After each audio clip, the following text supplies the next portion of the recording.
আমি বারবার করে শেখরকে বললাম যে আমি দুটোর মধ্যে ঢুকে যাব, কেন যে ওরা এত দেরি করছে কে জানে। পিসা, রাত তো অনেক হলো, এত রাত্রে ওরা আসতে পারবে তো? তার উপর ওই যা মেয়ে না, সারাক্ষণ শকুনের মতো চোখ করে চেয়ে আছে, ওর চোখকে ফাঁকি দিয়ে আসাটা না খুব কঠিন। কিন্তু না না, শেখরের আসাটা খুব জরুরি। মানে আমি মেয়েটার সম্পর্কে যে ইনফরমেশন নিয়ে এসেছি সেটা ওদের না জানানো পর্যন্ত আমি ঠিক শান্তি পাচ্ছি না।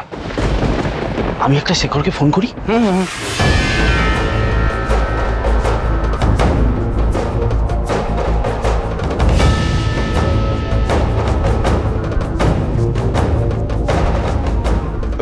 এই তো কি মুশকিল। এই তো, এত দেরি করলি কেন ভাই? পিসা তোদের জন্য ছটফট করছে জানিস। তুমি কি ভাবছো কচিদা? ওই মেয়ের চোখে ধুলে দেওয়া কি এতটাই সহজ? সারাক্ষণ পুলিশের মতো নজর রাখছে। আমরা কিভাবে এসেছি সেটা আমরাই জানি।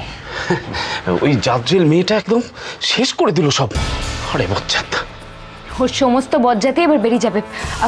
আঙ্কেল আঙ্কেল তুমি শিগগিরই বলো, তুমি ওই মেয়েটার ব্যাপারে কি জানতে পারলে? সবই বলছি, আগে তোমরা বসো না। সে না হয় বসবো, তুমি আগে বলো।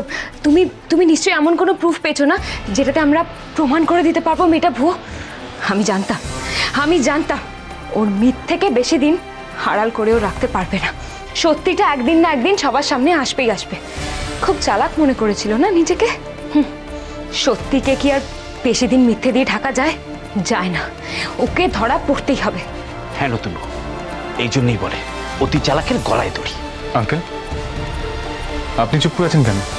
জরুরি কথা আছে বলে আমাদের ডাকলেন, এখন আপনি চুপ করে আছেন, কি ভাবছেন বলুন?